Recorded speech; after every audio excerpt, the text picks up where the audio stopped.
அனைவருக்கும் வணக்கம். இந்த வீடியோ பதிவில் நம்ம பார்க்கக்கூடிய விஷயம் என்ன அப்படின்னா, யார் ருத்ராட்ச மாலை அணிய வேணாம் அப்படின்றத சொல்கிறேன். ருத்ராட்சம்ன்றது ஒரு உயரிய சக்தி வாய்ந்த ஒரு பொருள்.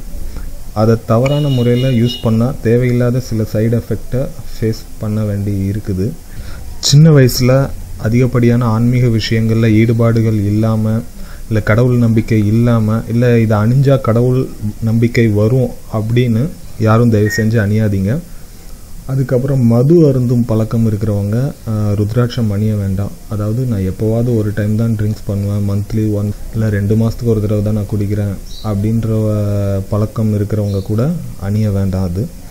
அதே மாதிரி திருமண வாழ்வு வாழ்கிறவங்க உடலுறவு சமயத்தில் கண்டிப்பாக ருத்ராட்சம் அணியக்கூடாது. பெண்கள் மாதவிடாய் காலத்தில் ருத்ராட்சம் அணிய வேண்டாம். நார்மலாகவே உங்களுடைய பாடி டெம்பரேச்சர் அதிகமாக இருக்குது அப்படின்னா நீங்கள் ருத்ராட்சம் அணிகிறத தவிர்க்கிறது தான் நல்லது. இல்லைனா கண் அடிக்கடி சிகப்பாக இருக்குது, நார்மலாகவே என்னுடைய கண் சிகப்பாக தான் இருக்கும் உடல் சூட்டின் காரணமாக அப்படின்னா நீங்களுமே ருத்ராட்சம் அணிகிறத தவிர்க்கிறது தான் நல்லது. பெண்களை பொறுத்த வரைக்கும் இல்லற வாழ்க்கை வாழ்ந்துட்டுருக்கீங்க அப்படின்னா ருத்ராட்சம் அணிகிறத தவிர்க்கலாம். ஒரு குறிப்பிட்ட வயதுக்கு மேலே இல்லற வாழ்க்கையில் ஈடுபாடுகள் குறைஞ்சிடுச்சு, ஆன்மீக விஷயங்கள் நாட்டம் அதிகமாக இருக்குது அப்படின்னு நினச்சிங்கன்னா ருத்ராட்சம் அணிஞ்சிக்கலாம். பொதுவாக நைட் தூங்கும்போது ருத்ராட்சம் மாலையை கழட்டி வச்சிடலாம். கழட்டி வைக்கிறதுன்னு பார்த்தீங்கன்னா நீங்கள் பூஜை பண்ணக்கூடிய அந்த சாமி அறையில் கழட்டி வச்சிடலாம்.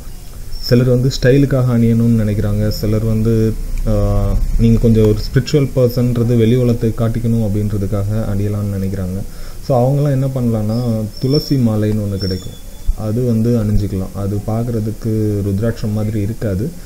ஆனால் நீங்கள் ஒரு ஸ்பிரிச்சுவல் பர்சன் அப்படின்றத இந்த வெளி உலகத்துக்கு காட்டணும்னு நினைக்கிறீங்க, நீங்கள் கொஞ்சம் ஸ்பிரிச்சுவலாக போகணுன்னு நினைக்கிறீங்க அப்படின்னா முதல்ல அதை அணிஞ்சு பழகிட்டு அப்புறம் ருத்ராட்சம் சைடு வரலாம்.